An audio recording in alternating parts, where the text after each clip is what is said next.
एक बार्बरिक हत्याकांड और उस हत्याकांड की गुत्थी सुलझाने के लिए साइंटिफिक एवेल्युएशन जो कि नार्को टेस्ट होगा, वो क्या है, वो पूरी प्रक्रिया क्या है, उसे समझने के लिए, उनकी बारीकियों को समझने के लिए कि आखिर ये क्यों जरूरी है। मेरे साथ इस विनायक अस्पताल में डॉक्टरों का और विशेषज्ञों का पूरा पैनल है। वेद भूषण जी दिल्ली पुलिस के पूर्व एसीपी हमारे साथ जुड़ रहे हैं, डॉक्टर सौरभ जो कि एमडी हैं, जनरल फिजिशियन हैं, कि आखिर आपने सुना कि किस तरह की तैयारियां की जाती हैं। उसके साथ हमारे पास यहां पर इस विशेष वार्ड में हमने एक डमी भी रखा है। आमतौर पर जब तस्वीरें, जो आपने अगर याद हो कि कसाब की जो नार्को की वीडियो आई थी, लगभग ऐसी ही तस्वीरें दिखाई पड़ रही थी। साथ ही में हमारे साथ डॉक्टर पुनीत जैन हैं जो कि क्लिनिकल साइकोलॉजिस्ट हैं, और उसके साथ साथ डॉक्टर अनुज त्रिपाठी हैं जो कि एनेस्थीसिस्ट हैं, यानी ये एनेस्थीसिया देते हैं। तो इस पूरी प्रक्रिया को समझने के लिए इस वार्ड में हम यहां पर हैं, ये समझाने के लिए आम भाषा में कि आखिर नार्को टेस्ट इतना महत्वपूर्ण क्यों होता है। वेद जी, पहले तो पुलिस के नजरिए से कि नार्को टेस्ट जरूरी क्यों है। अगर आरोपी ने, जहां की श्रद्धा केस की बात है, आपने देखा है नजदीक से कि आरोपी ने सब अपने बयान में सब कुछ कबूल कर लिया है पुलिस के सामने। देखिए, पुलिस इन्वेस्टिगेशन के दौरान में 3 तरह के टेस्ट करती है, सस्पेक्ट के साथ या एक्यूज के साथ में। एक नार्को एनालिसिस टेस्ट है जो अब किया जा रहा है, बाकायदा कोर्ट की अप्रूवल के लिए साथ किया जाता है। पेशेंट की, सस्पेक्ट की खुद की अपनी अप्रूवल होती है कि हाँ, मेरी बॉडी के साथ आप इस टेस्ट को कर सकते हो। एक टेस्ट पोलियोग्राफी टेस्ट होता है जिसको आम भाषा में सच झूठ पकड़ने की एक मशीन है, वो भी एक इसका प्रक्रिया होती है। उसके अलावा एक ब्रेन मैपिंग टेस्ट होता है। क्योंकि अब आप नार्को एनालिसिस टेस्ट दिखा रहे हैं, इसमें पेशेंट को एक ट्रुथ सीरम दिया जाता है, वो अचेतन अवस्था में पहुंच जाता है। फिर जो उसके सवाल है, कोई जो क्वेश्चनायर पुलिस तैयार करती है, इन्वेस्टिगेटिंग ऑफिसर तैयार करता है कि किस तरह के सवाल उससे पुट किए जाए, क्योंकि अचेतन अवस्था में वो छिपा नहीं पाएगा। उन सवालों पर आते हैं डॉक्टर सौरभ। जब भी नार्को होगा, एक अवस्था होनी चाहिए हेल्थ की। अभी हम असिस्टेंट डायरेक्टर से बात करते हैं फैसल को, कह रहे हैं कि कुछ तैयारियां होती हैं नार्को टेस्ट से पहले। किस तरह की तैयारियां होती हैं जिसके पहले कि आरोपी का इस तरह का टेस्ट किया जाए? देखिए, नार्को यानी एनेस्थीसिया, तो इसमें नार्को टेस्ट में एनेस्थीसिया का जो शॉर्ट एक्टिंग एजेंट होता है, जो बहुत शॉर्ट ड्यूरेशन के लिए एनेस्थीसिया देता है मरीज को, उसका इस्तेमाल किया जाता है। और उससे पहले कुछ बड़े रूटीन टेस्ट होते हैं जो कि एक जनरल फिटनेस पेशेंट की असेस कराते हैं कि क्या वो ये एनेस्थेटिक एजेंट लेने के लिए उसका शरीर तैयार है कि नहीं। कहीं ऐसा तो नहीं है कि उसका शरीर किसी रिस्क पे आ जाए उन्हें एनेस्थेटिक एजेंट्स एडमिनिस्टर करने के दौरान। तो यही वो प्री नार्कोटिक चेकअप होता है जो कि हमें ये बताता है कि हाँ, पेशेंट को हम सेफली वो एनेस्थेटिक ड्रग एडमिनिस्टर कर सकते हैं। तो आपके पास एनेस्थीसिया एक्सपर्ट है डॉक्टर अनुज त्रिपाठी। हमें ये बताइए कि ये लीजिए माइक आपने अपने पास, मुझे ये समझाइए कि एनेस्थीसिया शरीर में क्या काम करता है। आमतौर पर हमें समझते हैं कि सर्जरी होती है, सुन्न करने के लिए लगा दिया जाता है ताकि उस शरीर के हिस्से पर दर्द ना हो। एनेस्थीसिया नार्को टेस्ट में कितना महत्वपूर्ण होता है? नार्को टेस्ट, जैसे कि अभी आपको सबने बताया कि जो केस के कारण नार्को एनालिसिस हम कर रहे हैं, एसीपी जी ने आपको बताया नार्को टेस्ट हम कर रहे हैं। तो नार्को का जो मीनिंग होता है वो ग्रीक वर्ड में एनेस्थीसिया ही बोलते हैं, ठीक है। इसमें जो हम ड्रग्स यूज करते हैं नार्को में, नार्को टेस्ट के लिए ड्रग यूज करते हैं जिसको हम ट्रुथ सीरम बोलते हैं। ट्रुथ सीरम भी बोल सकते हैं, नार्को भी बोल सकते हैं, जिसमें कई प्रकार के बार्बिट्रेट, शॉर्ट एक्टिंग एनेस्थेटिक एजेंट होते हैं, जैसे कि सोडियम थायोपेंटॉल होता है, सोडियम एमेट्रॉल होता है, स्कोपोलामिन होता है, जो कि यूज होता है। एनेस्थीसिया किसी भी पर्सन को हम देते हैं या फिर किसी भी बंदे पे हम परफॉर्म करते हैं, तो उसका मेन हमारा ऑब्जेक्टिव 3 चीज़ें रहती हैं। एक तो हम उसको पेन से निजात दिलाते हैं, एक उसको सबकॉन्शियस माइंड में रखते हैं। सबकॉन्शियस माइंड की जब बात आती है, अब यहाँ शुरू होता है काम क्लिनिकल साइकोलॉजिस्ट का। डॉक्टर पुनीत, साइकोलॉजिस्ट की भूमिका नार्को टेस्ट में क्या होती है, और ऐसे कौन से वो मानसिक अवस्था में वो होता है ताकि वो आपके सवालों को सुन पाए और उसका जवाब दे पाए? जब ड्रग्स पेशेंट को जब दी जाती है तो वो कॉन्शियस स्टेट में नहीं रहता है और वो सबकॉन्शियस स्टेट में पहुंच जाता है, जिसे हम अल्फा स्टेट कहते हैं। अल्फा स्टेट ऑफ माइंड के अंदर वो पर्सन हर सवाल सुनता भी है और उसका इनहिबिशंस के अलावा जवाब भी देता है, सही जवाब देता है जो है। क्योंकि जब वो पर्सन कॉन्शियस स्टेट में है तो वो अपने एनालिसिस, प्री एनालिसिस सब करता रहता है, जो कि ड्रग की वजह से वो सब खत्म हो जाता है और वो आराम से सब जवाब दे पाता है।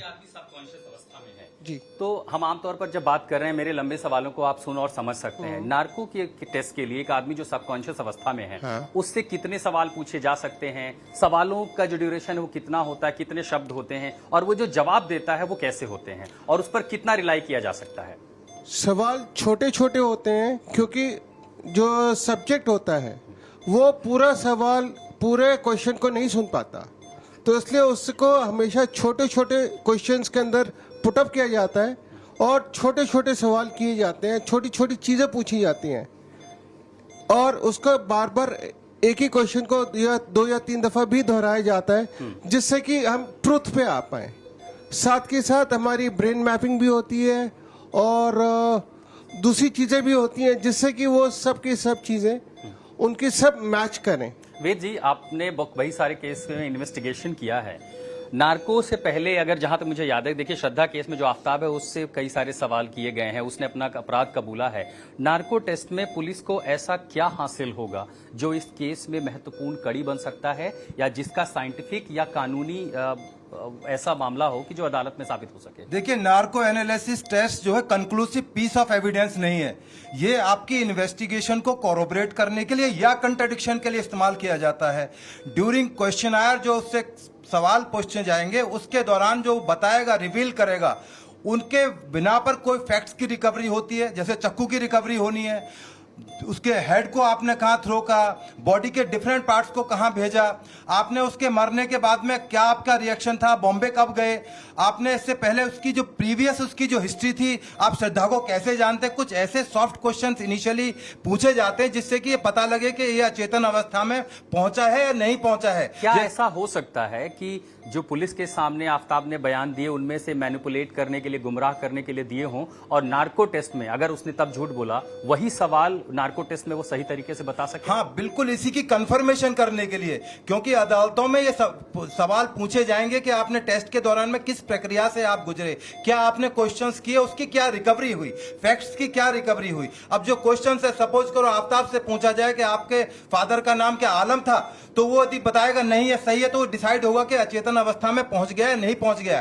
तब आप उससे एक क्वेश्चनायर, जो एक सॉफ्ट क्वेश्चन होंगे, उसके बाद हार्ड हिटिंग क्वेश्चन होंगे, फिर उनको कन्फ्रंट कराया जाएगा। अच्छा, कि आपने ही इसको मारा, श्रद्धा को मारा, वो उसका क्या रिएक्शन आएगा, वो तमाम चीजें आप देख रहे हैं, पल्स रीड की जा रही है, हार्ट की बीट्स रीड की जाएंगी, और उसके जो तमाम डिजिटल रिकॉर्डिंग होती है, वीडियो रिकॉर्डिंग होती है। आज डिजिटल का टाइम है, साइंस बहुत आगे जा चुकी है, मेडिकल साइंस बहुत आगे है, तमाम तरह की रिपोर्ट्स आएंगी। उसके बाद जो फर्दर लीड्स वो देगा ड्यूरिंग इन्वेस्टिगेशन, वो तमाम फिर फैक्ट्स वेरीफाई करेगी। पुलिस के लिए एक रास्ता मिलता है।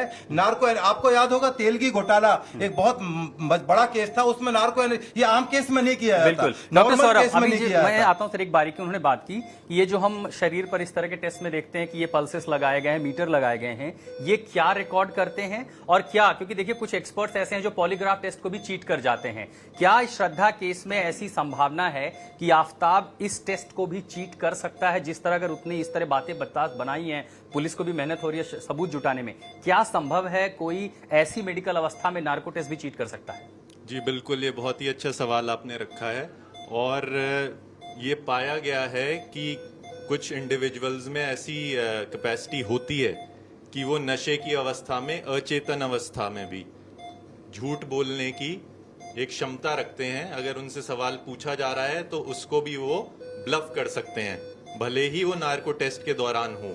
तो इसीलिए इसकी एक corroborative वैल्यू है इस टेस्ट की, और इसको एक कोर्ट जो है वो भी ये नहीं मानता कि ये जो पल्सेस हम बॉडी पे लगाते हैं, दरअसल वो क्या काम करते हैं, उनकी रीडिंग क्या होती है और कैसे हम समझते हैं, अगर आम भाषा में समझना चाहें कि वो करते क्या हैं? देखिए, ये पाया गया है मेडिकल साइंस में कि जब भी कोई इंसान जो है झूठ बोलने की कोशिश करता है, तो उसके जो वाइटल्स होते हैं, जैसे उसका पल्स रेट है जो कि ये मॉनिटर पे सबसे ऊपर दिख रहा है, 86 करके जो आ रहा है, तो वो बढ़ जाता है। ऐसे ही साथ में ब्लड प्रेशर्स जो है पेशेंट के, वो राइज करने लगते हैं जब कोई पेशेंट झूठ बोलने की कोशिश करता है। उसकी जो रेस्पिरेशन रेट है, जो छाती का जो ये थ्रस्ट आ रहा है जब वो सांस लेता है मरीज, ये बढ़ जाता है। पसीने आने लगते हैं कुछ इंडिविजुअल्स को जब वो झूठ बोलने की कोशिश करते हैं। तो ये बिल्कुल आपने सही बात रखी कि और ऐसा कोई आदर्श मिश्रा हमारे साथ इस समय फॉरेंसिक एक्सपर्ट भी आ गए हैं। देखिए, अब ये एक पूरा बड़ा पैनल है। हम आम भाषा में समझने की कोशिश कर रहे हैं कि आखिर इस नार्को टेस्ट से हासिल क्या होगा और कितना महत्वपूर्ण है। आदर्श, एक सवाल आपसे ये कि फॉरेंसिक के लिए कितनी बड़ी चुनौती होती है नार्कोटिक्स टेस्ट को कंडक्ट करना, किन किन चुनौतियों से वो गुजरते हैं और कानूनी भाषा में इसका इस्तेमाल जो है वो कहां तक किया जा सकता है? देखिए, कई बार जो जिसका नार्को टेस्ट किया जाता है वो प्रिटेंड करते हैं कि हम सब कॉन्शियस स्टेज में हैं, लेकिन जबकि वो होते नहीं हैं। तो ये लोग क्या होता है, पहले से गूगल पे सर्च करके रखते हैं कि कितनी देर में होगा, या कई बार क्या होता है कि उस पर्सन की अपनी कैपेसिटी है किसी भी ड्रग को हाँ, मतलब ब्लफ किया जा सकता है ब्लफ नार्को किया टेस्ट जा की? सकता है।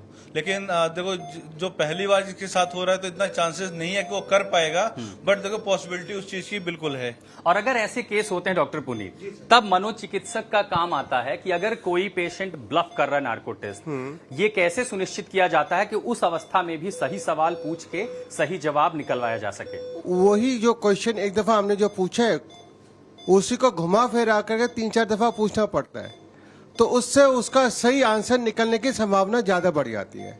सेकेंडली, जो हम जो ये मॉनिटर पर देख रहे हैं या इनका जो ईईजी कर रहे हैं या ईसीजी कर रहे हैं, उन सब चीज़ों को मद्दे रखते हुए हम उस कंक्लूजन पे आ सकते हैं कि ये सही बोल रहा है या अभी भी हमारे को गलत बोलने की कोशिश कर रहा है।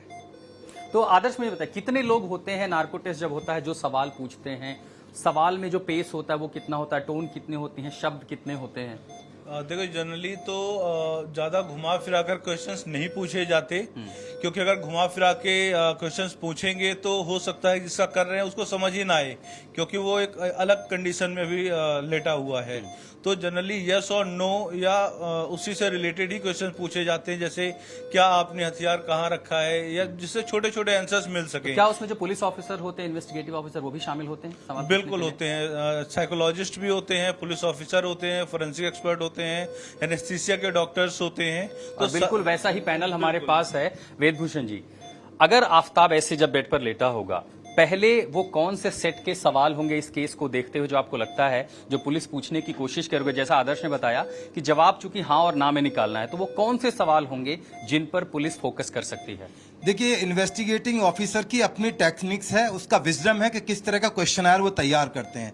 पहले लीडिंग क्वेश्चन उससे पुटअप किए जाते हैं, उसके बाद जब वो कंफर्टेबल हो जाता है कि लग जाता है इन्वेस्टिगेटिंग ऑफिसर को, वो अपने जो क्वेश्चनर बनाया है वो उसमें कम ज्यादा या अकॉर्डिंगली भी उसको फ्रेम कर सकते हैं। फिर उसके बाद में हार्ड हिटिंग क्वेश्चन पूछे जाते हैं। हार्ड हिटिंग क्वेश्चन क्या हो सकते हैं कि आफताब, तुमने ही मारा था, तुमने ही इसको मारा था, श्रद्धा को मारा था, बताइए आपने क्यों मारा? तो एकदम से उसको एकदम से कोई रिएक्ट करता है, वही रिएक्शन पुलिस को चाहिए, वो लेकिन रिकॉर्डिंग क्या होता इन है। सवालों में उस समय एग्रेशन होता है? जब पुलिस हो, फॉरेंसिक के लोग हो या डॉक्टर सवाल पूछे, क्या उसमें एग्रेशन होता है? बिल्कुल एग्रेशन होता है, बार बार पूछा जाता है, आप बताइए, दोबारा उसको बॉडी को हिला के आप बताइए आपने क्यों मारा उसको। आपने देख, मैं तेलगी घोटाला इसलिए बता रहा हूं क्योंकि तेलगी घोटाले में उसने शरद पवार जैसे पॉलिटिशियन का नाम लिया कि वो भी उसमें इन्वॉल्व था, डिप्टी सीएम महाराष्ट्र का नाम लिया। तो ये तमाम चीजें बार बार आपने देखा उस वीडियो को, उसमें बार बार उसको बॉडी बताइए, आप शरद पवार का नाम क्यों ले रहे हैं, आप डिप्टी सीएम का नाम क्यों ले? तो उसके माइंड में कहीं ना कहीं वो सवाल छिपा हुआ था, उसका रिप्लाई दे रहा है। इसी तरह जब आफताब से हम लोग सवाल करेंगे तो उसमें कोशिश करेंगे उससे तमाम चीजें एक्सट्रैक्ट करने की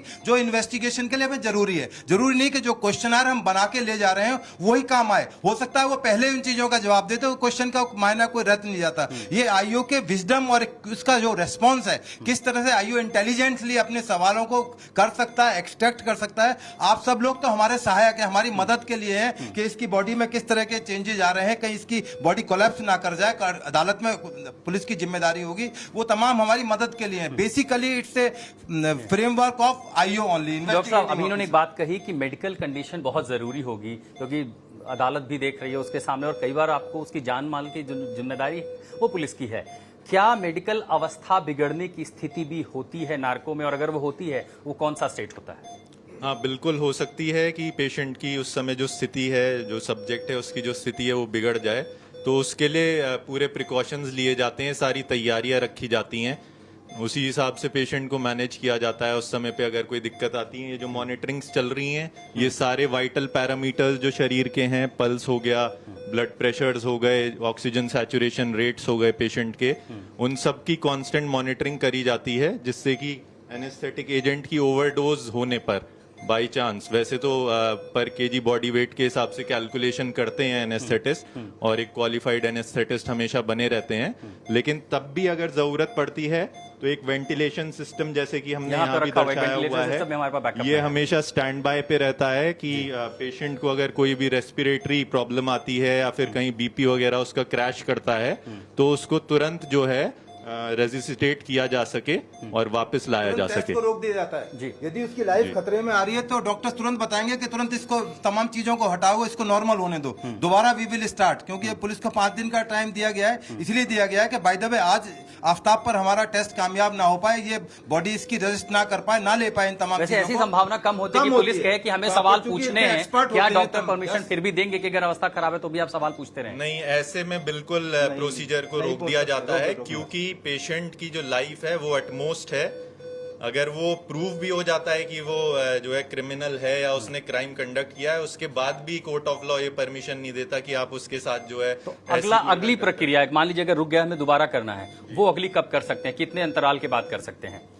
वो मेरे ख्याल से 24 से 48 घंटे बाद दोबारा से एक बार पेशेंट की ओवरऑल जनरल हेल्थ कंडीशन को असेस करके और दोबारा कंडक्ट किया जा सकता क्या है। उसके लिए उसका साइकोलॉजिकल एनालिसिस भी किया जाता है डॉक्टर पुनीत जैन? क्योंकि मान लीजिए अगर वो स्थिति खराब हो जाती है, बीच में रोकना पड़ता है टेस्ट, तो क्या साइकोलॉजिकल एनालिसिस उसकी दोबारा की जाती है कि एक बार फिर से समझे कि वो टेस्ट करने के लिए, क्योंकि कंसेंट तो वो दे चुका है?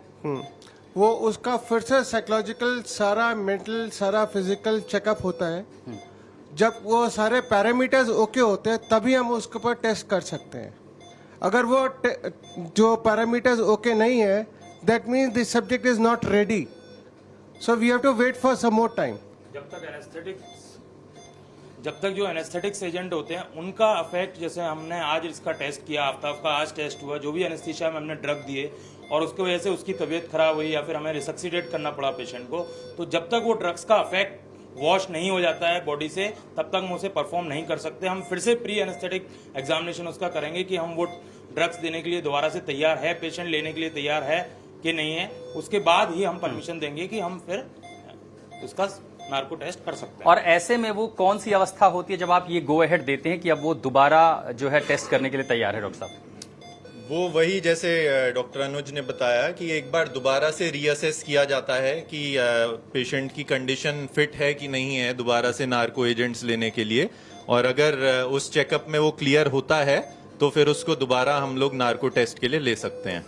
तो दरअसल हमने एक आसान प्रक्रिया के जरिए आपको ये समझाने की कोशिश की कि नार्को टेस्ट क्या होता है, कानूनी रूप से वो कितना जरूरी है, पूरी जांच में वो कितना महत्वपूर्ण है, किस जांच को कैसे दिशा दी जा सकती है, लेकिन साथ ही उन बारीकियों पर भी कि आखिर इस पूरे टेस्ट की प्रक्रिया के दौरान जो आरोपी है उससे क्या क्या से गुजरना होता है और उसके बाद कैसे ध्यान रखा जाता है कि सब कुछ कानून के दायरे में रहते हुए जांच को सही दिशा मिल सके।